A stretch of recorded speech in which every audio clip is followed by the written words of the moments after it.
Lecture du livre des Actes des Apôtres. Comme Pierre arrivait à Césarée chez Corneille, centurion de l'armée romaine, celui-ci vint à sa rencontre, et tombant à ses pieds, il se prosterna. Mais Pierre le releva en disant « Lève-toi, je ne suis qu'un homme, moi aussi ». Alors Pierre prit la parole et dit « En vérité, je le comprends, Dieu est impartial. Il accueille, quelle que soit la nation, celui qui le craint et dont les œuvres sont justes. » Pierre parlait encore quand l'Esprit Saint descendit sur tous ceux qui écoutaient la parole. Les croyants qui accompagnaient Pierre et qui étaient juifs d'origine furent stupéfaits de voir que même sur les nations, le don de l'Esprit Saint avait été répandu. En effet, on les entendait parler en langue et chanter la grandeur de Dieu. Pierre dit alors « Quelqu'un peut-il refuser l'eau du baptême à ces gens qui ont reçu l'Esprit Saint tout comme nous ?» Et il donna l'ordre de les baptiser au nom de Jésus-Christ. Alors, ils lui demandèrent de rester quelques jours avec eux. Il faut peser l'importance de la première phrase. Pierre arriva à Césarée, chez Corneille, centurion de l'armée romaine. Jusqu'à la veille, Pierre n'aurait jamais eu l'idée de faire une chose pareille. Tout les oppose, ces deux hommes. Pierre, le juif, croyant, convaincu, devenu depuis peu disciple de Jésus. Et ce païen, quelqu'un qu'on ne fréquente pas, parce que d'une part, il est l'occupant, mais plus encore parce qu'il est païen. Et d'ailleurs, ce n'est pas Pierre tout seul qui a eu cette idée bizarre d'aller chez Corneille à Césarée. C'est Dieu qui a tout organisé, si j'ose dire. Il a préparé les deux hommes à ce qui devait être un événement très important pour la jeune communauté chrétienne. Chacun des deux hommes a eu ce jour-là une vision. Corneille a entendu un ange de Dieu lui dire « Le Seigneur t'a entendu, fais chercher Pierre pour qu'il vienne chez toi. » Quant à Pierre, à des kilomètres de là, lui aussi il a une vision curieuse, qui a l'air de vouloir déranger ses habitudes. Dans cette vision, Pierre a devant les yeux des quantités d'animaux, dont certains, considérés par la loi juive comme impurs, étaient strictement interdits à la consommation. Et une voix le pousse à lui désobéir. « Tue et mange !» Pierre, qui est un scrupuleux, ne veut pas désobéir aux règles de son enfance. Alors la voix lui fait remarquer qu'il appartient à Dieu seul de décider ce qui est pur ou impur. Pour l'instant, il ne s'agit que d'alimentation, mais déjà ses certitudes sur les sacro-saintes règles juives de pureté sont sérieusement battues en brèche. Et il faut bien cela pour le préparer à ce qui l'attend. 3 fois de suite, cette curieuse vision se reproduit. Et Pierre reste perplexe. Et c'est à ce moment précis que les envoyés de Corneille arrivent. Ils viennent demander à Pierre quelque chose de plus grave encore que de manquer chez soi aux règles alimentaires. Ils viennent lui demander d'aller chez ce païen de Corneille. Et c'est là que commence notre texte d'aujourd'hui. Corneille, en voyant entrer Pierre, se jette à ses pieds. Mais Pierre le relève. « Lève-toi, je ne suis qu'un homme, moi aussi. » Il ne peut évidemment pas accepter des manifestations de respect qui ne sont dues qu'à Dieu seul. Et puis tout d'un coup, Pierre comprend la vision qui l'avait tellement intrigué. Les animaux n'étaient qu'une image destinée à lui faire comprendre autre chose. À table, on sait qu'il était interdit par la loi religieuse de manger certains animaux considérés comme impurs.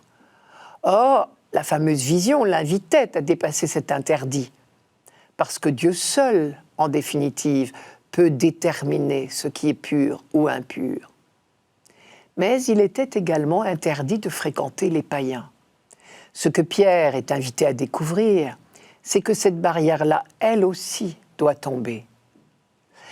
Pourquoi cette interdiction de fréquenter des païens ? Ce n'était pas du mépris, mais tout simplement parce que leurs pratiques étaient différentes. La fréquentation des païens risquait d'entraîner les Juifs à délaisser leurs propres pratiques. Pierre vient de comprendre. Dieu l'invite à dépasser cette loi. Tout comme la vision l'invitait à ne plus faire de distinction entre animaux purs et animaux impurs, désormais, il ne faut plus faire de distinction entre hommes purs et hommes impurs. Cela permettra de fréquenter sans scrupule tout le monde. C'est un tournant décisif qui s'amorce. Comment annoncer la bonne nouvelle aux païens si on s'interdisait de les fréquenter ?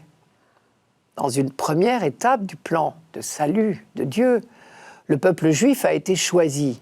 Et pendant tout un temps de maturation nécessaire, il fallait préserver la foi et donc rester entre croyants. Mais désormais, c'est une nouvelle étape qui s'ouvre. Il faut ouvrir les portes aux païens pour pouvoir leur annoncer à eux aussi la bonne nouvelle. Jésus, lui aussi, avait plusieurs fois fait comprendre à ses apôtres que désormais la loi ancienne était caduque et qu'une nouvelle étape commençait. Être fidèle à la foi des pères ne signifie pas répéter indéfiniment leur manière d'agir et de parler à questions nouvelles, solutions nouvelles. C'est ce que Pierre comprend d'un coup et explique à Corneille et à son entourage. Vous savez que c'est un crime pour un juif de fréquenter des étrangers. Mais Dieu vient de me faire comprendre que désormais, il ne faut plus faire de différence entre les hommes, car Dieu lui-même ne fait pas de différence entre les hommes. Et Pierre commence la catéchèse de ce nouvel auditoire. Et là encore, l'Esprit Saint intervient. Saint Luc note, Pierre parlait encore quand l'Esprit Saint descendit sur ceux qui écoutaient la parole. Décidément, c'est toujours grâce à l'Esprit Saint que l'Église progresse.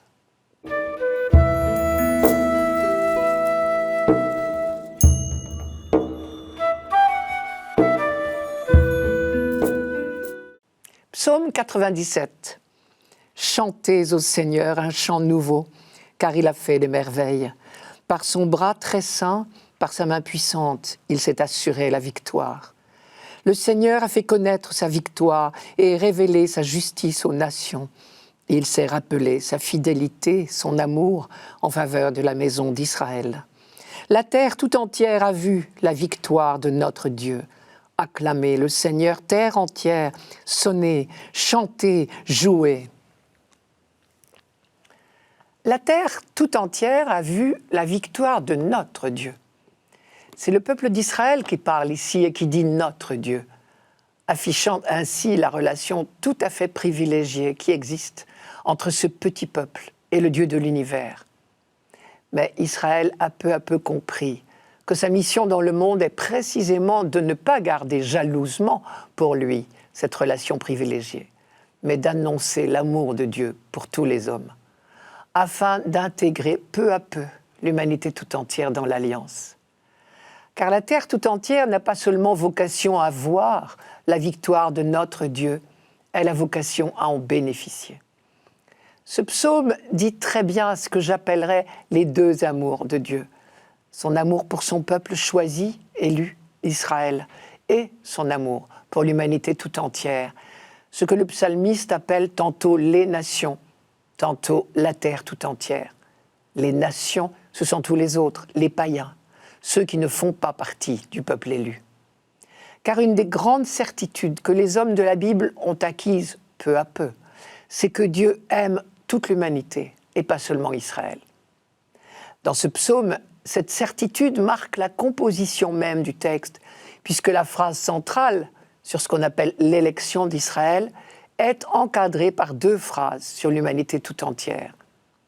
Manière de dire que l'élection d'Israël est centrale, mais qu'on n'oublie pas qu'elle doit rayonner sur l'humanité tout entière. Et cette construction le manifeste bien. Je vous relis les versets 2 et 3. Le Seigneur a fait connaître sa victoire et révélé sa justice aux nations. Il s'est rappelé sa fidélité, son amour en faveur de la maison d'Israël. La terre tout entière a vu la victoire de notre Dieu. La phrase centrale, il s'est rappelé sa fidélité, son amour en faveur de la maison d'Israël, est l'expression consacrée pour rappeler ce qu'on appelle l'élection d'Israël. Derrière cette toute petite phrase, il faut deviner tout le poids d'histoire, tout le poids du passé. Les simples mots, sa fidélité, son amour, sont le rappel vibrant de l'Alliance. C'est par ces mots-là que dans le désert, Dieu s'est fait connaître au peuple qu'il a choisi, le Dieu d'amour et de fidélité. Cette phrase veut dire, oui, Israël est bien le peuple choisi, le peuple élu. Mais les deux phrases qui l'encadrent et qui parlent des nations rappellent bien que si Israël est choisi, ce n'est pas pour en jouir égoïstement, pour se considérer comme fils unique, mais pour se comporter en frère aîné. Et quand le peuple d'Israël, au cours de la fête des tentes à Jérusalem, acclame Dieu comme roi, ce peuple sait bien qu'il le fait déjà au nom de l'humanité tout entière. En chantant cela, on anticipe en quelque sorte, on imagine déjà, parce qu'on sait qu'il viendra, le jour où Dieu sera vraiment le roi de toute la terre, c'est-à-dire reconnu par toute la terre. La première dimension de ce psaume, très importante, c'est donc l'insistance sur ce que j'ai appelé les deux amours de Dieu, pour son peuple choisi et pour toute l'humanité. Une deuxième dimension de ce psaume est la proclamation très appuyée de la royauté de Dieu. Par exemple, on chante au temple de Jérusalem « Acclamez le Seigneur, terre entière, acclamez votre roi, le Seigneur ». Quand je dis « on chante », c'est trop faible.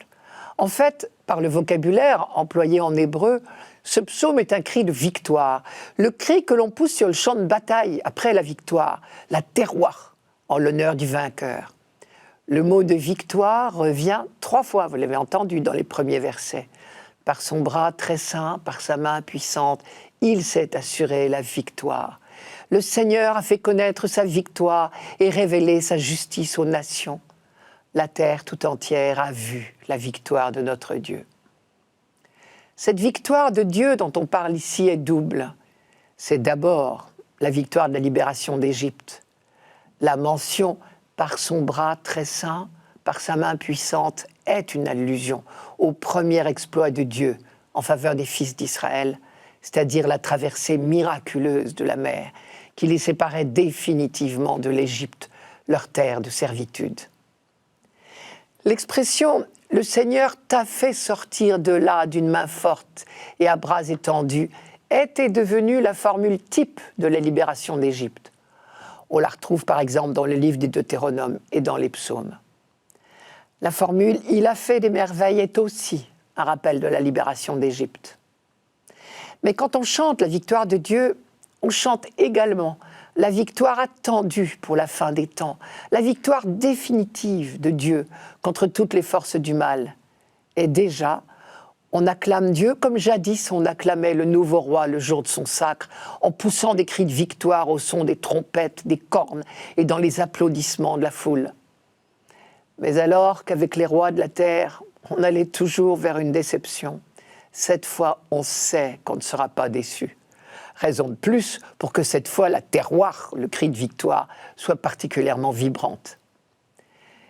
Désormais, les chrétiens acclament Dieu avec encore plus de vigueur, parce qu'ils ont vu de leurs yeux le roi du monde. Depuis l'incarnation du Fils, ils savent et ils affirment, envers et contre tous les événements apparemment contraires, que le règne de Dieu, c'est-à-dire le règne de l'amour, est déjà commencé.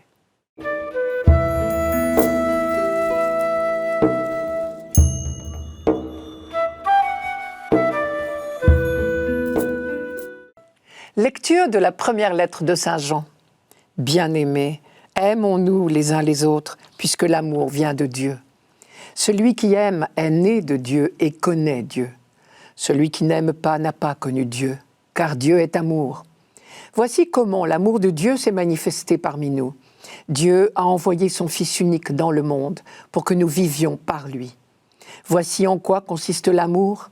Ce n'est pas nous qui avons aimé Dieu, mais c'est lui qui nous a aimés, et il a envoyé son Fils en sacrifice de pardon pour nos péchés. Ce texte parle d'amour à toutes les lignes, presque. Pour autant, on n'imagine pas Saint Jean baignant dans une communauté à l'eau de rose. S'il en parle autant, c'est que ce n'est pas si simple. La communauté à laquelle Jean écrit, probablement à la fin du 1er siècle, est en crise. Des faux prophètes de toutes sortes risquent d'égarer les esprits dans d'interminables discussions théologiques. Pendant ce temps, on oublie l'essentiel. Dans ce texte, Saint Jean ramène sa communauté à l'essentiel, c'est-à-dire à Dieu, c'est-à-dire à l'amour. S'il fallait résumer ce passage, on pourrait dire « Dieu est amour, tout amour humain vient de Dieu ». Vous cherchez à connaître Dieu, dit Jean. Vous avez bien raison, mais ne vous égarez pas avec toutes vos discussions sur la connaissance de Dieu. C'est bien simple, mettez-vous à son diapason. Puisque Dieu est amour, tout ce qui en vous est amour vient de Dieu. Et chaque fois que vous aimez, vous êtes au diapason de Dieu. Un chant très ancien de l'Église dit « Ubi caritas et amor, Deus ibi est », ce qui veut dire « là où il y a de l'amour, là est Dieu ». Cette phrase pourrait être signée par Jean. Il dit la même chose. Celui qui aime est né de Dieu et connaît Dieu. Celui qui n'aime pas n'a pas connu Dieu, car Dieu est amour. Là, nous avons un critère extrêmement simple et clair pour juger tout ce que nous faisons et tout ce que nous voyons faire. Il y a toute une éducation du regard.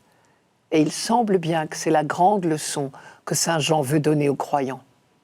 Peut-être est-ce cela le rôle des croyants, être à l'affût, détecter tout ce qui est parcelle d'amour, regard d'amour, geste d'amour, et à chaque fois savoir dire « Dieu est là ».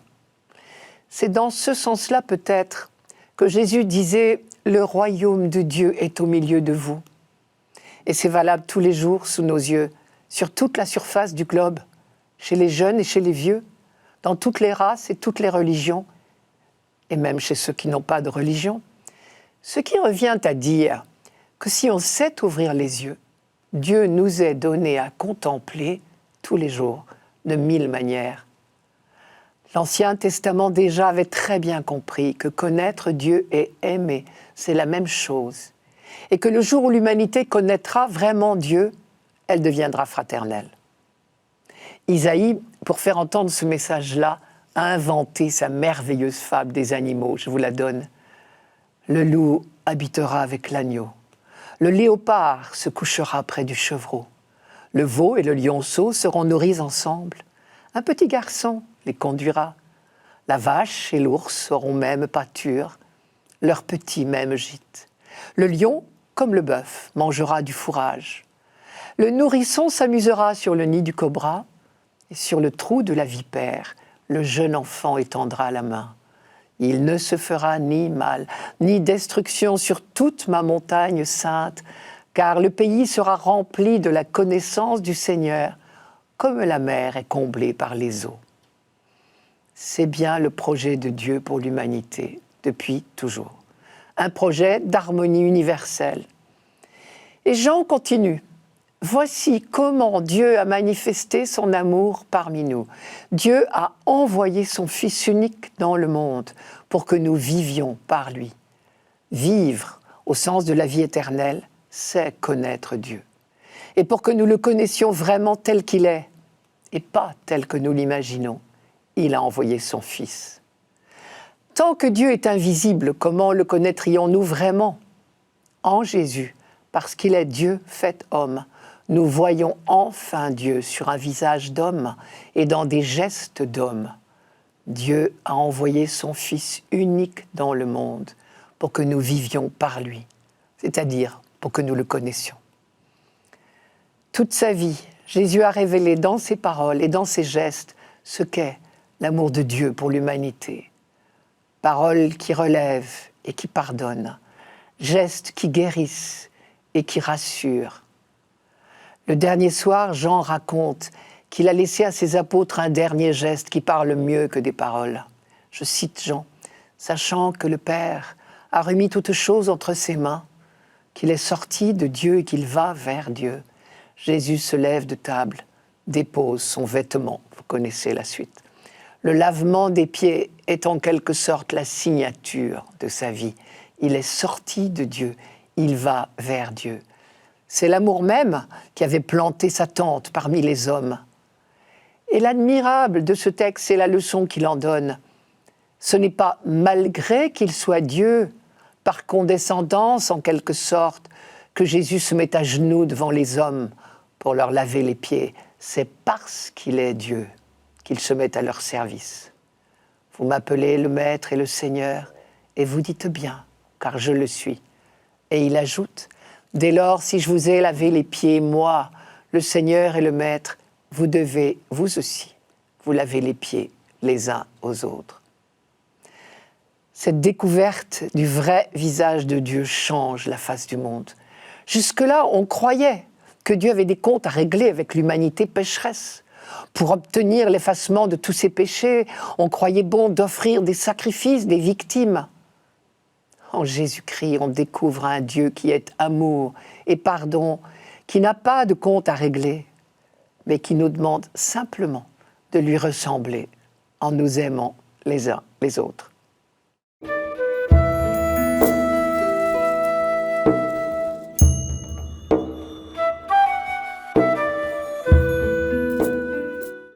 Évangile de Jésus-Christ selon saint Jean. En ce temps-là, Jésus disait à ses disciples : « Comme le Père m'a aimé, moi aussi je vous ai aimé. Demeurez dans mon amour. Si vous gardez mes commandements, vous demeurerez dans mon amour. Comme moi, j'ai gardé les commandements de mon Père et je demeure dans son amour. Je vous ai dit cela pour que ma joie soit en vous et que votre joie soit parfaite. Mon commandement, le voici. Aimez-vous les uns les autres comme je vous ai aimés. Il n'y a pas de plus grand amour que de donner sa vie pour ceux qu'on aime. Vous êtes mes amis si vous faites ce que je vous commande. Je ne vous appelle plus serviteur, car le serviteur ne sait pas ce que fait son maître. Je vous appelle mes amis, car tout ce que j'ai entendu de mon Père, je vous l'ai fait connaître. Ce n'est pas vous qui m'avez choisi, c'est moi qui vous ai choisi et établi, afin que vous alliez, que vous portiez du fruit et que votre fruit demeure. Alors, tout ce que vous demanderez au Père en mon nom, il vous le donnera. Voici ce que je vous commande, c'est de vous aimer les uns les autres. » Je vous ai dit cela pour que ma joie soit en vous et que votre joie soit parfaite. Voilà une bonne nouvelle, si j'ose dire, dans ce texte. Quand le Christ parle à ses apôtres, c'est pour les combler de joie. Et la raison de cette joie, c'est que la vie de Jésus n'a été qu'amour, à l'image de son Père. Comme le Père m'a aimé, moi aussi, je vous ai aimé. Nous sommes tout à fait dans la ligne de la deuxième lecture. Quand l'humanité connaîtra enfin Dieu tel qu'il est, elle sera comblée de joie. Plus on lit la Bible, plus on est frappé de cette insistance. Le seul problème de l'humanité, c'est de ne pas connaître Dieu, de se tromper sur lui. Elle le prend pour un juge terrible, alors que c'est un père qui se réjouit de la joie de ses enfants. Dès l'Ancien Testament, tout le travail des prophètes a consisté à révéler ce vrai visage du Dieu de tendresse et de pitié, comme le disent les psaumes, un Dieu qui veut notre joie. Je vous donne quelques phrases d'Isaïe, par exemple. « Ils reviendront, ceux que le Seigneur a rachetés. Ils arriveront à Sion avec des cris de joie. Sur leur visage, une joie sans limite. Allégresse et joie viendront à leur rencontre. Tristesse et plainte s'enfuiront. » Ou encore, « C'est un enthousiasme et une exultation perpétuelle que je vais créer, dit Dieu. En effet, l'exultation que je vais créer, ce sera Jérusalem. Et l'enthousiasme, ce sera son peuple. Oui, j'exulterai au sujet de Jérusalem et je serai dans l'enthousiasme au sujet de mon peuple. » À noter que ces passages sont des textes tardifs de l'Ancien Testament. Cela veut dire que la révélation a déjà fait du chemin. Sophonie ose même dire que Dieu danse de joie quand ses enfants sont heureux. Je cite Sophonie. « Crie de joie, fille de Sion, pousse des acclamations, Israël. Réjouis-toi, ris de tout ton cœur, fille de Jérusalem. Le Seigneur, ton Dieu, est au milieu de toi, en héros vainqueur. Il est tout joyeux à cause de toi. Dans son amour, il te renouvelle. Il danse et crie de joie à cause de toi. » Sophonie, chapitre 3. Malheureusement, nous avons du mal à y croire, comme si c'était trop beau. C'est seulement à la fin des temps que l'humanité connaîtra enfin Dieu et donc vivra dans la joie. Et c'est pour cela que dans l'Ancien Testament, la joie est toujours présentée comme une caractéristique du salut que l'humanité attend. Quand Dieu répandra son esprit sur toute chair, comme le dit le prophète Joël, alors nous connaîtrons que Dieu est amour et nous serons dans la joie. Le Nouveau Testament dit quelle joie déjà a accompagné la venue de celui, le Christ, qui est venu révéler le visage de Dieu aux hommes. À propos de la naissance de Jésus, l'ange dit au berger « Soyez sans crainte, car voici, je viens vous annoncer une bonne nouvelle qui sera une grande joie pour le peuple. Il vous est né aujourd'hui, dans la ville de David, un sauveur. » Et visiblement, c'est un thème qui a beaucoup marqué Saint Jean. Du dernier soir de son maître, il a retenu une grande impression de joie, plus forte que l'épreuve, pourtant toute proche. Par exemple, vous l'avez entendu, je vous ai dit, je m'en vais et je viens à vous. Si vous m'aimiez, vous vous réjouiriez de ce que je vais au Père, car le Père est plus grand que moi. Ou encore, en vérité, je vous le dis, vous allez gémir et vous lamenter, tandis que le monde se réjouira. Vous serez affligés, mais votre affliction tournera en joie. Vous êtes maintenant dans l'affliction, mais je vous verrai à nouveau. Votre cœur se réjouira, et cette joie, nul ne vous la ravira. Et dans sa dernière prière, enfin, Jésus dit à son Père, « Maintenant, je vais à toi, et je dis ces paroles dans le monde, pour qu'ils aient en eux ma joie dans sa plénitude. » Les apôtres, à leur tour, promettent aux hommes la joie. Saint Jean y insiste dans ses lettres. Et nous vous écrivons cela pour que notre joie soit complète. C'est dans la première lettre, ou encore dans la deuxième. J'ai bien des choses à vous écrire. Pourtant, je n'ai pas voulu le faire avec du papier et de l'encre, car j'espère me rendre chez vous et vous parler de vive voix, afin que votre joie soit complète. Au fond, c'est peut-être à cela que l'on reconnaît les prophètes ou les apôtres. Ce sont ceux qui révèlent aux hommes le vrai visage du Dieu de la joie. Ceux-là, quand leur heure sera venue, s'entendront dire « C'est bien, bon et fidèle serviteur, tu as été fidèle en peu de choses, sur beaucoup je t'établirai. Entre dans la joie de ton maître. »